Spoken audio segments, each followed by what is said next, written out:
ನಮಸ್ಕಾರ ಸ್ನೇಹಿತರೆ, ನಾನು ಹನುಮಂತ್ ಮಾಗಿ. ಸ್ನೇಹಿತರೆ, ಇತ್ತೀಚಿನ ದಿನಗಳಲ್ಲಿ ಇನ್ನೊಬ್ಬರನ್ನು ಕೊಂದು ತಿನ್ನುವಂಥವರು ಅಥವಾ ಇನ್ನೊಬ್ಬರಿಗೆ ಮೋಸ, ದ್ರೋಹ ಇಂಥದ್ದೆಲ್ಲವನ್ನು ಕೂಡ ಮಾಡಿ ಬದುಕುವಂಥವರ ಸಂಖ್ಯೆನೇ ಇದೀಗ ಹೆಚ್ಚಾಗಿ ಬಿಡ್ತಾ ಇದೆ. ಅದು ಯಾವ ಕಾರಣಕ್ಕೆ ಅಂತ ಗೊತ್ತಾಗ್ತಾ ಇಲ್ಲ. ದುಡಿದು ತಿನ್ನುವಂಥವರ ಸಂಖ್ಯೆ ತುಂಬ ಕಡಿಮೆ ಆಗ್ತಾ ಇದೆ. ಏನಾದರೂ ಮಾಡಿ, ಹೇಗಾದರೂ ಮಾಡಿ ನಮ್ಮ ಮೈನಾದರೂ ಮಾರಿಕೊಂಡು ನಾವು ದುಡ್ಡು ಮಾಡಬೇಕು ಅನ್ನುವಂಥ ನೀಚ ಕೃತ್ಯಕ್ಕೆ ಇದೀಗ ಸಾಕಷ್ಟು ಜನ ಬೆನ್ನು ಬಿದ್ದು ಬಿಟ್ಟಿದ್ದಾರೆ.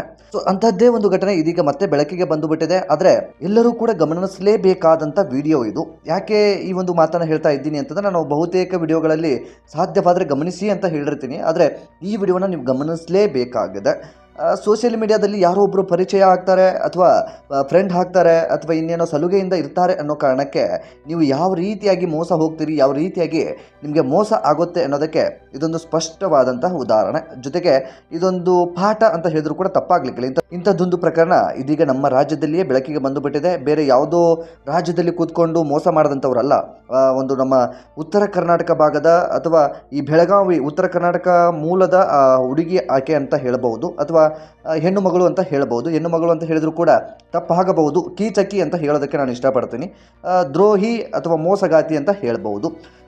ಈ ಒಂದು ಮೂಲತಃ ಬಾಗಲಕೋಟೆ ಜಿಲ್ಲೆಗೆ ಸೇರಿದಾಕೆ ಅಥವಾ ಬೆಳಗಾವಿಗೆ ಸಂಬಂಧಪಟ್ಟ ಹಾಗೆ ಒಬ್ಬ ಯುವಕನನ್ನು ಪರಿಚಯ ಕೂಡ ಮಾಡ್ಕೊಳ್ತಾಳೆ. ಇಬ್ಬರು ಒಂದು ಸ್ನೇಹದಲ್ಲಿ ಇರ್ತಾರೆ. ಮೋಸ ಮಾಡೋದೇ ಇವರ ದಂಧೆ ಆಗಿ ಬಿಡುತ್ತೆ. ಅದರಲ್ಲೂ ಕೂಡ ಏನಾಗುತ್ತೆ ಅಂತಂದರೆ, ದೊಡ್ಡವ್ರನ್ನ ಗಮನಿಸ್ತಾರೆ. ಅಂದರೆ ದುಡ್ಡಿರುವಂಥವರು, ಅವರ ಚಾಳಿಗಳು ಹೇಗಿದ್ದಾವೆ, ಅವರು ಹೆಣ್ಣಿನ ಚಪಲದಲ್ಲಿ ಇದ್ದಾರಾ ಅಥವಾ ಹೆಣ್ಣಿನ ಮೋಹಕ್ಕೆ ಸಿಲುಕುವಂಥವರ ಅಥವಾ ಬೇರೆ ಪರಸ್ತ್ರೀಯರ ಜೊತೆ ಸಲುಗೆಯಲ್ಲಿ ಇರೋದಕ್ಕೆ ಇಷ್ಟಪಡ್ತಾರ ಅನ್ನೋದನ್ನು ಸಂಕ್ಷಿಪ್ತವಾಗಿ ಗಮನಿಸ್ತಾರೆ. ಗಮನಿಸಿದ ಬಳಿಕ ಅವರ ಜೊತೆ ಚಾಟ್ ಮಾಡೋದಕ್ಕೆ ಪ್ರಾರಂಭಿಸ್ತಾರೆ. ಚಾಟ್ ಒಂದು ಫ್ರೆಂಡ್ಶಿಪ್ನ ರೀತಿಯಲ್ಲಿ ಆರಂಭವಾದಂಥದ್ದು ಮುಂದೆ ಲಾಡ್ಜ್ಗೆ ಕರೆಯುವಂಥ ಸಾಧ್ಯತೆಯೂ ಕೂಡ ಹೆಚ್ಚಾಗಿಬಿಡುತ್ತೆ. ಆ ಲಾಡ್ಜ್ಗೆ ಕರೆದಂಥ ಸಂದರ್ಭದಲ್ಲಿ ಅವರಿಗೆ ಮೋಸ ಮಾಡಿ ಅವರಿಂದ ಹಣ, ಚಿನ್ನ, ಮೊಬೈಲ್ ಏನೇನೆಲ್ಲ ಸಿಗುವಂಥ ಸಾಧ್ಯತೆ ಇರುತ್ತೆ ಎಲ್ಲವನ್ನು ಕೂಡ ದೋಚಿಕೊಂಡು ಹೋಗುವಂಥ ಕೆಲಸವನ್ನು ಮಾಡ್ತಾ ಇರ್ತಾರೆ. ಸೊ ಇಂಥದ್ದೊಂದು ಪ್ರಕರಣ ಇದೀಗ ನಮ್ಮ ರಾಜ್ಯದಲ್ಲಿ ಬೆಳಕಿಗೆ ಬಂದಿದೆ. ಜೊತೆಗೆ ಆ ಒಂದು ನಾಲಾಯಕರನ್ನು, ಆ ಒಂದು ಕುತಂತ್ರಿಗಳನ್ನು, ಆ ಒಂದು ಕೀಚಕರನ್ನು ಇದೀಗ ಪೊಲೀಸರು ಕೂಡ ಬಂಧಿಸಿ ಬಿಟ್ಟಿದ್ದಾರೆ. ಏನಿದು ಪ್ರಕರಣ, ಎಲ್ಲಿ ನಡೆದಿರುವಂಥದ್ದು, ಸಂಬಂಧಪಟ್ಟ ಹಾಗೆ ಈ ಪ್ರಕರಣಕ್ಕೆ ಸಂಬಂಧಪಟ್ಟಂತೆ ಏನೇನೆಲ್ಲ ಬೆಳವಣಿಗೆ ಆಗಿದೆ ಎಂಬುದನ್ನು ಒಂದಿಷ್ಟು ಸಂಕ್ಷಿಪ್ತವಾಗಿ ಗಮನಿಸ್ತಾ ಹೋಗೋಣ. ಬೆಳಗಾವಿಯಲ್ಲಿ ಹನಿ ಟ್ರ್ಯಾಪ್ ಗ್ಯಾಂಗು ಇದೀಗ ಬಯಲಿಗೆ ಬಂದಿದೆ. ಫ್ಯಾಷನ್ ಡಿಸೈನರ್ ದೀಪಾ ಆವಟಗಿ ಆಕೆ ಸೋಷಿಯಲ್ ಮೀಡಿಯಾ ಮೂಲಕ ಶ್ರೀಮಂತ ವ್ಯಕ್ತಿಗಳನ್ನು ಪರಿಚಯಿಸಿಕೊಂಡು ಹನಿ ಟ್ರ್ಯಾಪ್ ನಡೆಸುತ್ತಿದ್ದ ಫ್ಯಾಷನ್ ಡಿಸೈನರ್ ದೀಪಾ ಆವಟಗಿಯನ್ನ ತೀಳವಾಡಿ ಪೊಲೀಸ್ ಠಾಣೆಯ ಪೊಲೀಸರು ಇದೀಗ ಬಂಧಿಸಿ ಬಿಟ್ಟಿದ್ದಾರೆ. ಮೂಲತಃ ಬಾಗಲಕೋಟೆ ಜಿಲ್ಲೆಯ ಮಹಲಿಂಗಪುರ ಮೂಲಕ ಈಕೆ ಹುಕ್ಕೇರಿ ತಾಲೂಕಿನ ಶಿವಾನಂದ ಮಠಪತಿ ಎಂಬಾತನ ಸಹಾಯದಿಂದ ಉದ್ಯಮಿಗಳನ್ನು ಟಾರ್ಗೆಟ್ ಮಾಡ್ತಾ ಇರ್ತಾಳೆ. ನಾನು ನಿಮಗೆ ಮತ್ತೊಂದು ಸಾರಿ ಹೇಳ್ತಾ ಇದ್ದೀನಿ, ಉದ್ಯಮಿಗಳು ಅಥವಾ ಶ್ರೀಮಂತರು ಅಥವಾ ದುಡ್ಡು ಇರೋರು ಅಂತ ಏನು ಕಾಣಿಸ್ತಾರೆ ಅವರನ್ನು ಟಾರ್ಗೆಟ್ ಮಾಡ್ತಾ ಇರ್ತಾರೆ. ಇದು ಸೋಷಿಯಲ್ ಮೀಡಿಯಾದಲ್ಲಿ, ಯಾವುದೇ ಕಾರಣಕ್ಕೂ ನೇರವಾಗಿ ಅಲ್ಲ, ಸೋಷಿಯಲ್ ಮೀಡಿಯಾದಲ್ಲಿ ಪರಿಚಯ ಮಾಡ್ತಾ ಇರ್ತಾರೆ. ಸಹಜವಾಗಿ ನೀವೆಲ್ಲರೂ ಕೂಡ ಸೋಷಿಯಲ್ ಮೀಡಿಯಾನ ಬಳಸ್ತಾ ಇರ್ತೀರಿ. ಆ ಕಾರಣಕ್ಕೆ ನಾನು ಪದೇ ಒತ್ತಿ ಹೇಳ್ತಾ ಇದ್ದೀನಿ, ಸೋಷಿಯಲ್ ಮೀಡಿಯಾ ಬಳಕೆ ಎಷ್ಟು ಉಪಯೋಗ ಇದೆಯೋ ಅದಕ್ಕಿಂತ 2 ಪಟ್ಟು ದುರುಪಯೋಗಗಳು ಇತ್ತೀಚೆಗೆ ಹೆಚ್ಚಾಗ್ತಾ ಇದ್ದಾವೆ. ಸೊ ಹಾಗಾಗಿ ಸೋಷಿಯಲ್ ಮೀಡಿಯಾ ಬಳಕೆ ಮಾಡ್ತಾ ಇರುವಂಥವರಿಗೆ ಇದೊಂದು ತಕ್ಕ ಪಾಠ. ಅಥವಾ ಸೋಷಿಯಲ್ ಮೀಡಿಯಾದಲ್ಲಿ ತಪ್ಪಿಯೂ ಜಾರಿ ನಿಮ್ಮ ಜೀವನವನ್ನು ಕೂಡ ಕಳೆದುಕೊಳ್ಳೋದಕ್ಕೆ ಹೋಗಬೇಡಿ. ಹಾಗಾಗಿ ನಾನು ಈ ಒಂದು ವಿಚಾರವನ್ನು ನಿಮ್ಮ ಮುಂದೆ ಇಡ್ತಾ ಇದ್ದೀನಿ. ಹಾಗಾಗಿ ಈ ಒಂದು ಉದ್ಯಮಿಗಳನ್ನು ಟಾರ್ಗೆಟ್ ಮಾಡ್ತಾ ಇರ್ತಾಳೋ ಅಥವಾ ಶ್ರೀಮಂತರನ್ನು ಟಾರ್ಗೆಟ್ ಮಾಡ್ತಾ ಇರ್ತಾಳೋ ಅವರ ಜೊತೆ ಫ್ರೆಂಡ್ಶಿಪ್ಪನ್ನು ಬಳಸ್ಕೊಳ್ತಾಳೆ. ಫಾರ್ ಎಕ್ಸಾಂಪಲ್, ದೀಪಾ ಫೇಸ್ಬುಕ್ ಮತ್ತು ಇನ್ಸ್ಟಾಗ್ರಾಮ್ ಮೂಲಕ ಶ್ರೀಮಂತರೊಂದಿಗೆ ಪರಿಚಯವನ್ನು ಮಾಡ್ಕೊಳ್ತಾ ಇರ್ತಾಳೆ. ನಂತರ ಆಪ್ತವಾಗಿ ಮಾತನಾಡಿ ಲಾಡ್ಜ್ಗೆ ಕರೆಸಿಕೊಳ್ತಾ ಇರ್ತಾಳೆ. ವ್ಯಕ್ತಿ ಸ್ನಾನಕ್ಕೆ ಹೋದ ಸಂದರ್ಭದಲ್ಲಿ ಅವರ ಮೊಬೈಲ್, ಹಣ ಹಾಗೂ ಇತರೆ ಬೆಲೆ ಬಾಳುವಂಥ ವಸ್ತುಗಳು, ಅದು ಗೋಲ್ಡ್ ಆಗಿರಬಹುದು ಅಥವಾ ಇನ್ನೇನೋ ಸಂಬಂಧಪಟ್ಟ ಹಾಗೆ ಏನೇನಾದರೂ ಇರಬಹುದು, ಅದನ್ನೆಲ್ಲವನ್ನು ಕೂಡ ದೋಚಿಕೊಂಡು ಅಲ್ಲಿಂದ ಬೆಲೆ ಬಾಳುವಂಥ ವಸ್ತುಗಳನ್ನು ತೆಗೆದುಕೊಂಡು ಅಲ್ಲಿಂದ ಪರಾರಿ ಆಗ್ತಾ ಇರ್ತಾಳೆ. ಅಷ್ಟೇ ಅಲ್ಲದೆ ಅವರ ಜೊತೆಗೆ ಕ್ಲೋಸ್ ಆಗಿ ಕೂಡ ಮೂವ್ ಆಗಿರೋದಿಲ್ಲ.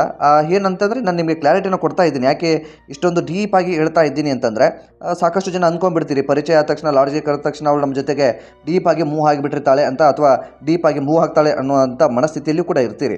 ಆ ಕ್ಷಣದಿಂದ ಅಥವಾ ಆ ಕಾರಣದಿಂದಾಗಿ ಈ ವಿಚಾರವನ್ನು ಹೇಳ್ತಾ ಇರುವಂಥದ್ದು. ಲಾಡ್ಜ್ಗೆ ಒಳಗಡೆ ಹೋದಂತಹ ಸಂದರ್ಭದಲ್ಲಿ ನೀವು ಆರಂಭದಲ್ಲೂ ಕೂಡ ಒಂದು CCTV ದೃಶ್ಯವನ್ನು ಕೂಡ ಗಮನಿಸಿದ್ರಿ. ಲಾಡ್ಜ್ಗೆ ಒಳಗಡೆ ಹೋದಂಥದ್ದು ಅಥವಾ ರೂಮ್ಗೆ ಬುಕ್ ಏನು ಮಾಡ್ಕೊಂಡಿರ್ತಾರೋ, ಬುಕ್ ಮಾಡ್ಕೊಂಡು ರೂಮ್ ಒಳಗಡೆ ಹೋಗ್ತಾ ಇದ್ದಾಗೆ ಸ್ನಾನ ಮಾಡ್ಕೊಂಡು ಬಾ, ಫ್ರೆಶ್ ಅಪ್ ಆಗಿ ಬಂದುಬಿಡು, ನಾನು ರೆಡಿ ಆಗ್ತೀನಿ, ನೀನು ಫ್ರೆಶ್ ಅಪ್ ಆಗಿ ಬರೋ ಅಷ್ಟೊತ್ತಿಗೆ ನಾನು ರೆಡಿ ಆಗಿರ್ತೀನಿ, ನಾವಿಬ್ಬರು ಮೂವ್ ಆಗೋಣ ಅನ್ನೋ ರೀತಿಯಲ್ಲಿ ಆತನ ತಲೆಯಲ್ಲಿ ಅಥವಾ ಯಾರನ್ನೆಲ್ಲ ಬಲೆಗೆ ಬೀಸ್ಕೊಂಡಿರ್ತಾರೋ ಅವ್ರನ್ನ ಲಾಡ್ಜ್ಗೆ ಕರೆಸ್ಕೊಂಡು ಇದೇ ರೀತಿಯಾಗಿ ಟಾರ್ಚರ್ನ ಅಥವಾ ಇದೇ ರೀತಿಯಾಗಿ ಮುಂದೂಡಿಸ್ತಾ ಇರ್ತಾರೆ ಅಥವಾ ಮುಂದೆ ಹೋಗ್ತಾ ಇರ್ತಾರೆ. ಅವರು ಸ್ನಾನಕ್ಕೆ ಹೋದಂಥ ಸಂದರ್ಭದಲ್ಲಿ ಸಹಜವಾಗಿ ಲಾಡ್ಜ್ಗಳಲ್ಲಿ ಒಂದು ಸ್ನಾನದ ಗೃಹ ಬೇರೆ ಇರುತ್ತೆ. ಅಂದರೆ ಸ್ನಾನ ಮಾಡೋದಕ್ಕೆ ಬಾತ್ರೂಮ್ ಅಂತ ಏನು ಕರಿತೀವಿ, ಸ್ನಾನ ಕೊಠಡಿ, ಅಲ್ಲಿ ಒಳಗಡೆ ಹೋದಂಥ ಸಂದರ್ಭದಲ್ಲಿ ಲಾಕನ್ನು ಸಹಜವಾಗಿ ಮಾಡ್ಕೊಳ್ತಾರೆ. ಲಾಕ್ ಮಾಡ್ಕೊಂಡ ತಕ್ಷಣವೇ ಈಕೆ ಅವರೆಲ್ಲವನ್ನು ಕೂಡ ಸಾಮಾನುಗಳನ್ನು ಹೊರಗಡೆ ಇಟ್ಟಿರೋದನ್ನು ಗಮನಿಸಿರ್ತಾಳೆ. ಅದೆಲ್ಲವನ್ನು ಕೂಡ ದೋಚಿಕೊಂಡು ಅವರಿಗೆ ಹೇಳದೆ ಏಕಾಏಕಿಯಾಗಿ ಅಲ್ಲಿಂದ ಎಸ್ಕೇಪ್ ಆಗಿ ಬಿಡ್ತಾಳೆ. ಅವರು ಸ್ನಾನ ಮುಗಿಸ್ಕೊಂಡು ಬರೋಷ್ಟೊತ್ತಿಗೆ ಆ ಒಂದು ರೂಮಲ್ಲಿ ಇರೋದಿಲ್ಲ. ಬದಲಿಗೆ ಅವರ ಜೊತೆಗೆ ಮೂವ್ ಕೂಡ ಆಗಿರೋದಿಲ್ಲ, ಕ್ಲೋಸ್ ಕೂಡ ಅವರ ಜೊತೆ ಇರೋದಿಲ್ಲ.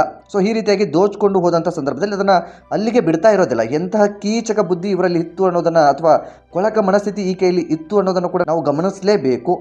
ಅಲ್ಲಿಂದ ಮೂವ್ ಆದ ತಕ್ಷಣ ಅಲ್ಲಿಗೆ ಬಿಡೋದಿಲ್ಲ. ಬದಲಿಗೆ ಅವರ ಕಾಂಟ್ಯಾಕ್ಟ್ ನಂಬರ್ ಇರುತ್ತೆ, ಅಥವಾ ಅವರ ಇಮೇಲ್, ಅಥವಾ ಅವರ ಒಂದು ಅಥವಾ ಫೇಸ್ಬುಕ್ ಮತ್ತು ಇನ್ಸ್ಟಾಗ್ರಾಮಲ್ಲಿ ಏನೋ ಪರಿಚಯ ಆಗಿರುತ್ತೋ ಆ ಅಕೌಂಟ್ ನೆನಪಿಟ್ಟುಕೊಂಡಿರ್ತಾಳೆ. ಜೊತೆಗೆ ಅವರು ಆ ಮೊಬೈಲ್ ನಂಬರ್ ಹೋದ ಬಳಿಕ, ಅಥವಾ ಮೊಬೈಲ್ ಎಲ್ಲವೂ ಕೂಡ ಹೋಗಿದೆ, ಸರಿ ಹೋಗಿದೆ, ಇನ್ನು ಬೇರೆ ನಂಬರ್ ತೆಗೆದುಕೊಳ್ಬೇಕು, ಬೇರೆ ಮೊಬೈಲ್ನ ಖರೀದಿ ಮಾಡಬೇಕು ಅನ್ನೋದನ್ನು ಮುಂದೆ ಹೋಗಿದ್ದ ಬಳಿಕ ಒಂದು ಮತ್ತೆ ಮೊಬೈಲ್ ಖರೀದಿ ಮಾಡಿ ಅದೇ ನಂಬರನ್ನು ಪರ್ಚೇಸ್ ಮಾಡಿದಂಥ ಸಂದರ್ಭದಲ್ಲಿ ಮತ್ತೆ ಆ ನಂಬರ್ಗೆ ಕಾಲ್ ಮಾಡುವಂಥದ್ದು. ಕಾಲ್ ಮಾಡಿ, ನೀನು ನನ್ನ ಜೊತೆ ಬಂದಿರುವಂಥ ವಿಡಿಯೋಗಳೆಲ್ಲವೂ ಕೂಡ ಇದೆ, ನೀನು ನನ್ನ ಜೊತೆ ಅನುಚಿತವಾಗಿ ವರ್ತನೆ ಮಾಡಿದ್ದಿ ಅನ್ನುವ ರೀತಿಯಲ್ಲಿ ನಾನು ದೂರನ್ನು ಕೊಡ್ತೀನಿ. ಹಾಗಾಗಿ ನೀನು ನನಗೆ ದುಡ್ಡನ್ನು ಕೊಡಬೇಕು, ಇದನ್ನು ಕ್ಲೋಸ್ ಮಾಡಬೇಕು ಅಂದರೆ 50,000 ಕೊಡು, 1 ಲಕ್ಷ ಕೊಡು, 2 ಲಕ್ಷ ಕೊಡು, ಈ ರೀತಿಯಾಗಿ ಡಿಮ್ಯಾಂಡ್ಗಳನ್ನು ಮಾಡ್ತಾ ಇರ್ತಾಳೆ. ಇಂಥದ್ದೊಂದು ಪ್ರಕರಣ ಈಗ ನಮ್ಮ ರಾಜ್ಯದಲ್ಲಿಯೇ ಬೆಳಕಿಗೆ ಬಂದು ಬಿಟ್ಟಿದೆ. ಇನ್ನು ಇವರ ಮುಖವಾಡ ಹೇಗೆ ಕಳಿಸ್ತು, ಅಥವಾ ಇವರ ಒಂದು ಬಣ್ಣ ಹೇಗೆ ಬಯಲಾತು ಎಂಬುದನ್ನು ಕೂಡ ನಾವು ಮೂಲವಾಗಿ ಗಮನಿಸೋದಾದರೆ, ಉದ್ಯಮಿಯೊಬ್ಬರನ್ನು ಇದೇ ರೀತಿಯಾಗಿ ಬಲೆಗೆ ಬೀಸ್ಕೊಂಡಿರ್ತಾರೆ, ಅಥವಾ ಬಲೆ ಹಾಕಿರ್ತಾರೆ, ಲಾಡ್ಜ್ಗೆ ಕರೆಸಿಕೊಂಡು ಬಿಟ್ಟಿರ್ತಾರೆ. ಇಂಥದ್ದೇ ಒಂದು ಪರಿಸ್ಥಿತಿ ಅವರಿಗೂ ಕೂಡ ಎದುರಾಗಿ ಬಿಡುತ್ತೆ. ಆಗ ಅವರು ಏನು ಮಾಡಬೇಕು ಅಂತ ಗೊತ್ತಾಗೋದಿಲ್ಲ. ಇದು ಈ ಕಂಟಿನ್ಯೂ ಆಗಿ ಬೇರೆಯವ್ರಿಗೂ ಕೂಡ ನನಗೆ ಆದಂಥ ಅನ್ಯಾಯವನ್ನು ಬೇರೆಯವರು ಅನುಭವಿಸಬಾರ್ದು ಅನ್ನೋ ಕಾರಣಕ್ಕೆ ಅವರನ್ನ ಹೆಸರನ್ನು ನಾನು ಈ ಸಂದರ್ಭಕ್ಕೆ ಬಳಸ್ಕೊಳ್ಳೋದಿಲ್ಲ. ಬದಲಿಗೆ ಆ ಉದ್ಯಮಿ ಒಂದು ದೂರನ್ನು ಕೂಡ ನೀಡಿಬಿಡ್ತಾರೆ. ಆ ಒಂದು ದೂರಿನ ಆಧಾರದ ಮೇಲೆ ಪೊಲೀಸರು ತನಿಖೆ ನಡೆಸಿ ಬೆಳಗಾವಿಯ ಹೋಟೆಲ್ನಲ್ಲಿ ದೀಪಾಳನ್ನು ಬಂಧಿಸೋದಕ್ಕೆ ಮುಂದಾಗಿ ಬಿಡ್ತಾರೆ. ಕೊನೆಗೂ ಆಕೆಯನ್ನು ಬಂಧಿಸಿ ಬಿಡ್ತಾರೆ. ಇನ್ನು ಈ ಒಂದು ಆರೋಪಿಯಿಂದ ಫಾರ್ಚುನರ್ ಕಾರ್ ಸೇರಿದಂತೆ ಒಂದು ಮಾರುತಿ ಕಾರು ಕೂಡ ಇದೆ. ಅದೇ ರೀತಿಯಾಗಿ 11 ಮೊಬೈಲ್ ಅನ್ನು ಕೂಡ ವಶಪಡಿಸಿಕೊಂಡಿದ್ದಾರೆ. 3 ಕಾರ್ ಕೀ ಹಾಗೂ 14,000 ನಗದು ಸೇರಿ ಒಟ್ಟು 32.86 ಲಕ್ಷ ಮೌಲ್ಯದ ವಸ್ತುವನ್ನ ವಶಕ್ಕೆ ಪಡೆದುಕೊಂಡಿದ್ದಾರೆ. ಈ ಕಾರ್ಯಾಚರಣೆಯನ್ನು ಇನ್ಸ್ಪೆಕ್ಟರ್ ಪರಶುರಾಮ್ ಪೂಜಾರಿ ನೇತೃತ್ವದಲ್ಲಿ ನಡೆಸಲಾಗಿದೆ. ಪರಾರಿಯಾಗಿರುವಂತಹ ಸಹ ಆರೋಪಿ ಶಿವಾನಂದ ಮಠಪತಿಯ ಬಂಧನಕ್ಕೂ ಕೂಡ ಇದೀಗ ಪೊಲೀಸರು ಶೋಧ ಕಾರ್ಯವನ್ನು ಮುಂದುವರಿಸಿದ್ದಾರೆ. ಅಂದರೆ ಆತನನ್ನು ಬಂಧಿಸಬೇಕು ಅನ್ನೋ ಕಾರಣಕ್ಕೆ ಆತನನ್ನು ಕೂಡ ಹುಡುಕಾಟ ನಡೆಸಿಬಿಟ್ಟಿದ್ದಾರೆ. ಒಟ್ಟು ಈ ಒಂದು ಶಿವಾನಂದ್ ತಲೆಮರೆಸಿಕೊಂಡು ಬಿಟ್ಟಿದ್ದಾನೆ. ಅದೇ ರೀತಿಯಾಗಿ ಈ ದೀಪಾ ಏನಿದ್ದಾಳೆ, ದೀಪಾ ಇದೀಗ ಪೊಲೀಸರ ಅತಿಥಿ ಆಗಿ ಬಿಟ್ಟಿದ್ದಾಳೆ. ಕಂಬಿ ಎನಿಸುವಂಥ ಪರಿಸ್ಥಿತಿ ಈಗ ಆಕೆಗೆ ಎದುರಾಗಿ ಬಿಟ್ಟಿದೆ. ನೋಡೋದಕ್ಕೆ ಕೂಡ ತುಂಬ ಸುಂದರವಾಗಿದ್ದಾಳೆ. ಕೊರಳಲ್ಲಿ ಮಾಲೆ ಹಾಕೊಂಡಿದ್ದಾಳೆ, ಅದು ಯಾವ ಗಣಂದರಿಗೆ ಹಾಕೊಂಡಿದ್ದಾಳೋ ಗೊತ್ತಿಲ್ಲ. ನೋಡೋದಕ್ಕೂ ಕೂಡ ತುಂಬ ಸುಂದರವಾಗಿದ್ದಾಳೆ. ಸುಂದರವಾದಂಥ ಬದುಕನ್ನು ಕೂಡ ಕಟ್ಕೊಂಡು ಜೀವನವನ್ನು ಮಾಡಬಹುದಿತ್ತು. ಕೇವಲ ಈಕೆಗೆ ಇದೀಗ 33 ವರ್ಷ. ಅದು ಯಾಕೆ ಇಂಥ ದುಷ್ಟ ಚಟವನ್ನು ಕಲಿತಲೋ ಗೊತ್ತಿಲ್ಲ. ಅದು ಯಾಕೆ ನಾನು ಬೇಗ ಶ್ರೀಮಂತಳಾಗಬೇಕು, ಅಡ್ಡದಾರಿಯಲ್ಲಿ ಹೋಗಬೇಕು ಅನ್ನೋ ಕಾರಣಕ್ಕೆ ಈ ರೀತಿಯಾಗಿ ಹೋಗ್ಬಿಟ್ಲೇನೋ ಗೊತ್ತಿಲ್ಲ. ಇಂಥದ್ದೊಂದು ಪ್ರಕರಣ ಇದೀಗ ರಾಜ್ಯದಾದ್ಯಂತ ಶಾಕಿಂಗನ್ನು ಹುಟ್ಟು ಹಾಕಿದೆ. ಸೊ ಇದು ಬೇರೆ ಯಾವುದೋ ರಾಜ್ಯದಲ್ಲಿ ನಡೆದಿರುವಂಥ ಘಟನೆ ಅಲ್ಲ. ಬೇರೆ ರಾಜ್ಯದಲ್ಲಿ ನಡೆದಿರುವಂಥ ಘಟನೆ ಆಗಿದ್ದರೆ ನಾನು ಇಷ್ಟೊಂದು ಆಡಂಬರದಿಂದ ವಿವರಣೆಯನ್ನು ಕೊಡ್ತಾ ಇರಲಿಲ್ಲ. ನಮ್ಮ ಜನಗಳಿಗೆ ಮೋಸ ಆಗಬಾರ್ದು. ನಮ್ಮ ಜನಗಳಿಗೆ ಯಾವ ರೀತಿಯಾಗಿ ನಮ್ಮವರೇ ಮೋಸ ಮಾಡ್ತಾರೆ, ಯಾವ ರೀತಿಯಾದಂಥ ದುಡ್ಡಿಗಾಗಿ ಕೀಚಕ ಬುದ್ಧಿಯನ್ನು ತೋರಿಸ್ತಾ ಇದ್ದಾರೆ. ಎಷ್ಟೊಂದು ಕೊಳಕು ಮನಸ್ಥಿತಿಯ ಜನಗಳು ಅಥವಾ ಕೆಲವೊಂದಿಷ್ಟು ನಾಲಾಯಕರುಗಳು ನಮ್ಮ ಸಮಾಜದಲ್ಲಿ ಉಟ್ಕೊಂಡಿದ್ದಾರೆ ಅನ್ನೋದು ನಿಮಗೆ ಸ್ಪಷ್ಟವಾಗಿ ಅರ್ಥ ಆಗಲಿ. ದಯವಿಟ್ಟು ಯಾರೂ ಕೂಡ ಮೋಸ ಹೋಗೋದಕ್ಕೆ ಹೋಗಬೇಡಿ. ಸೋಷಿಯಲ್ ಮೀಡಿಯಾದಲ್ಲಿ ಯಾರೋ ಒಬ್ಬರು ಪರಿಚಯ ಆಗ್ತಾರೆ, ಅಥವಾ ಸೋಷಿಯಲ್ ಮೀಡಿಯಾದಲ್ಲಿ ನಮಗೆ ಯಾರೋ ಒಬ್ಬರು ಪರಿಚಯವಾಗಿ ಫ್ರೆಂಡ್ ಆಗಿದ್ದಾರೆ, ನಮ್ಮ ಜೊತೆ ಆತ್ಮೀಯತೆ ಬೆಳೆಸ್ಕೊಂಡಿದ್ದಾರೆ ಅನ್ನೋ ಕಾರಣಕ್ಕೆ ಅವರನ್ನು ನಂಬೋದಿದೆಯಲ್ಲ, ಅದು ಎಷ್ಟರ ಮಟ್ಟಿಗೆ ಸರಿ ಎಂಬುದನ್ನು ನಿಮಗೆ ನೀವೇ ಪ್ರಶ್ನೆ ಮಾಡಿಕೊಂಡು ಬಿಡಿ. ನಾನು ನಿಮಗೆ ಇಲ್ಲೊಂದು ಕ್ಲಾರಿಟಿನ ಕೊಟ್ಟು ಬಿಡ್ತೀನಿ. ಒಂದು ಕ್ಷಣ ಲಾಭವಿಲ್ಲದೆ ತಂದೆ ತಾಯಿಗಳು ಕೂಡ ಇದೀಗ ಮಕ್ಕಳಿಗೆ ಊಟ ಹಾಕೋದಕ್ಕೂ ಯೋಚನೆ ಮಾಡುವಂಥ ಪರಿಸ್ಥಿತಿ ಎದುರಾಗಿದೆ. ಅಂತ ಸಮಾಜ ನಮ್ಮಲ್ಲಿ ಇದೆ. ಹಾಗಾಗಿ ಬೇರೆ ಯಾರೋ ತಮಗೆ ಲಾಭವಿಲ್ಲದೆ ನಿಮ್ಮ ಫ್ರೆಂಡ್ಶಿಪ್ನ ಮಾಡ್ತಾ ಇದ್ದಾರೆ, ಅದರಲ್ಲೂ ಕೂಡ ಹೆಣ್ಣು ಮಕ್ಕಳು ನಿಮ್ಮನ್ನು ಫ್ರೆಂಡ್ಶಿಪ್ ಮಾಡ್ಕೊಳ್ತಾ ಇದ್ದಾರೆ ಅನ್ನೋ ಕಾರಣಕ್ಕೆ ನೀವು ಅವರಿಗೆ ಬಲೆಗೆ ಸಿಲುಕಿಕೊಂಡು ಒದ್ದಾಡೋದಕ್ಕೆ ಹೋಗಬೇಡಿ. ಹಾಗಂತ ಪರಿಚಯ ಮಾಡಿಕೊಳ್ಳುವಂಥವರು ಅಥವಾ ಸೋಷಿಯಲ್ ಮೀಡಿಯಾದಲ್ಲಿ ಚಾಟಿಂಗ್ ಮಾಡುವಂಥವ್ರು ಎಲ್ಲರೂ ಕೂಡ ಹಾಗಿರ್ತಾರೆ ಅಂತ ನಾನು ಹೇಳ್ತಾ ಇಲ್ಲ. ಬದಲಿಗೆ ಅವರ ಉದ್ದೇಶ ಏನಿರುತ್ತೆ ಅನ್ನೋದು ಕೂಡ ನಿಮಗೆ ಸ್ಪಷ್ಟವಾಗಿ ಗೊತ್ತಿರೋದಿಲ್ಲ. ಹಾಗಾಗಿ ಅವರನ್ನು ಅಷ್ಟು ಸುಲಭವಾಗಿ ನಂಬೋದಕ್ಕೆ ಹೋಗಬೇಡಿ. ಅದೇನೇ ಇದ್ದರೂ ಪರಿಚಯ ಇದ್ದವರ ಜೊತೆಗೆ ನಿಮ್ಮ ಒಡನಾಟ ಇರಲಿ. ಅಪರಿಚಿತರು ಅಥವಾ ಯಾವುದೋ ಒಂದು ಲೊಕೇಶನನ್ನು ಹೇಳಿ, ಬಣ್ಣದ ಮಾತುಗಳನ್ನು ಹೇಳಿ, ಅಥವಾ ನಿಮ್ಮ ಜೊತೆಗೆ ಒಂದು ಫ್ರೆಂಡ್ಶಿಪ್ ಬಾಂಡಿಂಗ್ ಬೆಳೆಸ್ಕೊಂಡು ಡೇಟಿಂಗು, ಚಾಟಿಂಗು, ಮೀಟಿಂಗು ಅನ್ನೋ ರೀತಿಯಲ್ಲಿ ಮೆಸೇಜ್ಗಳನ್ನು ಮಾಡಿ ನಿಮ್ಮನ್ನು ಮೋಸ ಮಾಡುವಂಥವರ ಜನಸಂಖ್ಯೆನೇ ಇದೀಗ ಹೆಚ್ಚಾಗಿ ಬಿಟ್ಟಿದೆ. ಹಾಗಾಗಿ ಎಚ್ಚೆತ್ತುಕೊಳ್ಳಿ. ಸೊ ಈ ಒಂದು ಪ್ರಕರಣದ ಕುರಿತಾಗಿ ನಿಮಗೆ ಕೊಡುವಂಥ ಸಂದೇಶ ಇದೆ. ಸೊ ಯಾರೂ ಕೂಡ ಮೋಸ ಹೋಗಬೇಡಿ. ಸೋಷಿಯಲ್ ಮೀಡಿಯಾವನ್ನು ಎಲ್ಲರೂ ಕೂಡ ಬಳಕೆ ಮಾಡ್ತಾ ಇದ್ದೀರಿ. ಮಕ್ಕಳಿಂದ ವೃದ್ಧರವರೆಗೂ ಎಲ್ಲರೂ ಕೂಡ ಈ ಒಂದು ಸೋಷಿಯಲ್ ಮೀಡಿಯಾಕ್ಕೆ ಅಟ್ಯಾಚ್ ಆಗಿಬಿಟ್ಟಿದ್ದೇವೆ. ಅದು ಯಾಕೆ ಈ ಒಂದು ಅಟ್ಯಾಚ್ಮೆಂಟ್ ಬಂತು ಅಂತ ಗೊತ್ತಿಲ್ಲ.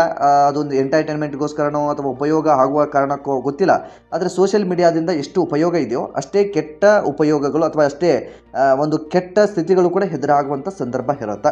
ಹಾಗಾಗಿ ಈ ಒಂದು ವಿಷಯವನ್ನು ನಿಮ್ಮೊಟ್ಟಿಗೆ ಹಂಚಿಕೊಂಡಿದ್ದೇನೆ. ಇಂತಹ ಕೀಚಕರಿಗೆ ಎಂಥ ಶಿಕ್ಷೆಯನ್ನು ಕೊಟ್ಟರೂ ಕೂಡ ಕಡಿಮೆ ಅಂತಲೇ ಹೇಳ್ಬೋದು. ಸೊ ಈ ಕುರಿತಾಗಿ ನಿಮ್ಮ ಅನಿಸಿಕೆ ಏನು ಎಂಬುದನ್ನು ಕಾಮೆಂಟ್ ಬಾಕ್ಸಲ್ಲಿ ಮೆನ್ಷನ್ ಮಾಡಿ. ಸಾಧ್ಯವಾದರೆ ಈ ಒಂದು ವಿಡಿಯೋನ ನಿಮ್ಮ ಫ್ರೆಂಡ್ಸ್ಗೂ ಕೂಡ ಶೇರ್ ಮಾಡಿ. ನೀವೇನಾದರೂ ನಮ್ಮ ಚಾನಲ್ನ ಸಬ್ಸ್ಕ್ರೈಬ್ ಮಾಡಿಕೊಳ್ಳದೆ ವಿಡಿಯೋವನ್ನು ಗಮನಿಸಿದ್ರೆ ಈ ಕೂಡಲೇ ಸಬ್ಸ್ಕ್ರೈಬ್ ಮಾಡಿ ಹಾಗೂ ಗಂಟೆ ಬಟನ್ ಕೂಡ ಕ್ಲಿಕ್ ಮಾಡಿಕೊಳ್ಳಿ. ಮತ್ತು ಮುಂದಿನ ವಿಡಿಯೋದಲ್ಲಿ ಸಿಗೋಣ. ನಮಸ್ಕಾರ.